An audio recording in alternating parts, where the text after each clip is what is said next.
from WKOW. This is Wake Up Wisconsin. We've got you covered. This morning, it's Halloween weekend, so I am suited up and playing mechanic. We're going to tell all of you how to get your cars winterized for the coming cold that's coming up. All this stuff here, we're going to tell you the do's and the don'ts. So stay with us. More good stuff is coming up.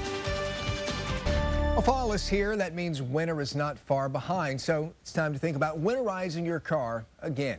If you're not sure what you need or you just need some fresh ideas, help is here.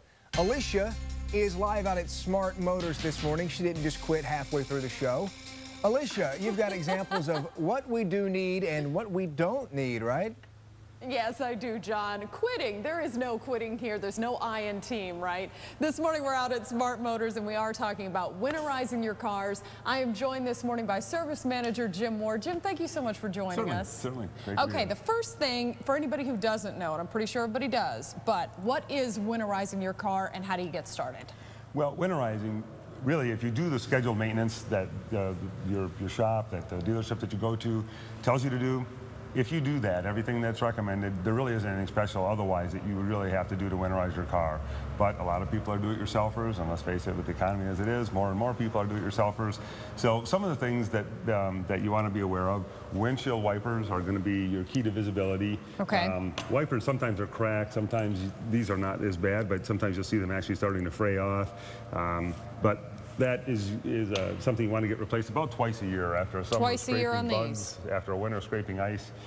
These are air filters, the cabin filter that cleans up what you breathe. These are both obviously dirty filters.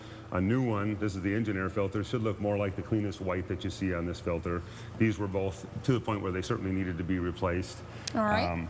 Drive belts are something that are going to keep your cooling system and your charging system working properly. A belt that's got cracks in it, it's time to replace. Again, this is a worn belt. Windshield washer fluid, like your windshield wipers, is another key to visibility, being able to see out of the car. Windshield washer fluid is something that's formulated differently for different times of the year. If you don't use a lot of it over the summer, you may have something that wants to freeze up in the winter. There are concentrates that can be added that help keep that from happening. And of course, antifreeze in the engine's radiator and cooling system is a key to keep it from freezing up in the wintertime. Modern antifreezes are such used to change that every other year. Now they can go 4 years, 6 years, even longer, but it should be tested to make sure that it's good to a cold enough temperature, about 35 below. Great. All right, now we're wrapping up on a little bit of time here, so we're going to get to all of this stuff really quickly as well. You were talking to me a little bit more early this morning about the need for these. Yep, jumper cables, if you do have a battery go down, if you accidentally leave something on, have a door stick open, the battery's going to die much quicker in the wintertime. The main key with these is to remember the negative cable is always on when you do anything with the positive. The negative goes on first, it comes off last. Awesome. It's a good idea to have a safety kit in the car. Some gloves, glasses, some things to protect you in the event that you're in a situation where your car's off the road or you're stuck in traffic in cold conditions. That'll be great. So we're going to talk more about all the stuff that you have to have in your car when we come back, and we're going to take a look at what is under my hood. Actually brought my car out this morning. We'll see how well prepared I am or am not. All right, John. Yeah, Lori and I are ready to laugh at you if it's not good, so just keep that in mind. I know. I'm prepared. Thanks, Alicia. Alicia, I hope you're ready because you told us we're going to find out how prepared your car is as we move closer to winter. I know. You know, John, I've been a little bit nervous all morning about actually letting everyone look at the inside of my car here because I was just sure it was awful. But it's actually not as bad as I thought. I am joined out here at Smart Motors by Jim Ward this morning. Thanks again, Jim, for joining us today. Certainly. All right, so we're looking at the interior of our cars and we're talking about winterizing here. And you were telling me battery, key number one, first thing we got to take a look at, right? Exactly. It's the thing that's going to stop people before they ever get started. Okay. And what do we have here that we're testing? This is a battery tester. It's able to tell you if a battery is going to fail before you ever have symptoms, before it ever quits cranking the engine over. So it's something that most shops are going to be testing if you take your car to shop this time of year. It's not a typical do-it-yourself. Right. But to run this test, we're going to just push this button and point that arrow now I'm right actually attempting to do this, so we'll hope I do it right. The technician here. I know, right? Okay, so I'm pressing this button, okay, and pointing it towards. Right, let the button go. Let the button go. And yep, just let it run its test there. All right, and you were saying this takes about 30 seconds to be able to do, right? It's going through it pretty quick here, actually. I know, I'm kind of impressed. I think, boom. Testing battery at, and it says 600 CCA. Oh, there we go. So we've got, check that out, John. Good result, a good battery. Good result. So Alyssa has taken good care of her battery there. That's in good shape. Want to move to the radiator. This is something, if you're going to check yourself, you want to check cold, because when it's hot, there'll be pressure here. It'll spray out. Antifreeze is kind of a sticky, syrupy, messy, so use a rag if you're going to do this. Okay. There are different types of hydrometers. They check the specific gravity of a fluid. This is one made for antifreeze. There are different ones for battery acid, different ones for antifreeze itself. But we'll take a sample out of here. How far down are you actually sticking the nozzle? Just an inch or so, just enough to get fluid in here. If at least 5 of the little discs in here rise and float, the antifreeze is good. All 6 are risen and floating. The antifreeze is great. You want to see it in the range of about 35 below.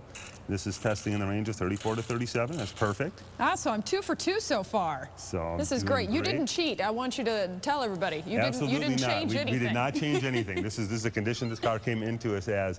Otherwise, other fluids, the engine oil, if you are going to check it, you want to look at it when the engine's cold first thing in the morning, not right after it's been run. It's a matter of just taking out the dipstick, wiping it off once, running it back in, and checking where the level is. Dipsticks, you have 2 dots toward the end. That will be full. This will be about 1 quart low. At that lower dot, that looks great. There you go. So checking all the fluids, making sure everything is together, definitely something that you're going to want to check out, especially that battery. That's very important. Now, when we come back the final time, we're going to talk through tires, and we're going to talk through briefly all the things that are absolute necessities for everyone to have to winterize their car. So a lot more coming this morning. We're getting you prepared for that cold weather that is coming. All right, we're good. That's great, Alicia. I'm glad you're learning all this stuff, because when you come back today, I'm going to send you out to the parking lot and you can check on my car and see if it's in good shape, okay? Yeah, John, that's issue number 1 today, or not. All right, thank you. We'll see you in just a bit, Alicia.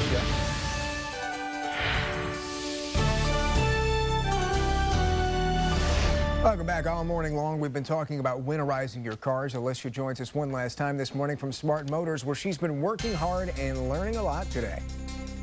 Hard, even with a penny. That's where we're starting off with Jim right now. Briefly, Jim, when we're talking tires, everybody needs to have safety first in mind. So how can they check to make sure they're ready? That's right. With the penny, if you hold it upside down, what we're looking for is a depth measurement from the base of the penny to the top of Lincoln's head is 2/32 of an inch. Absolute minimum you should have on your tires.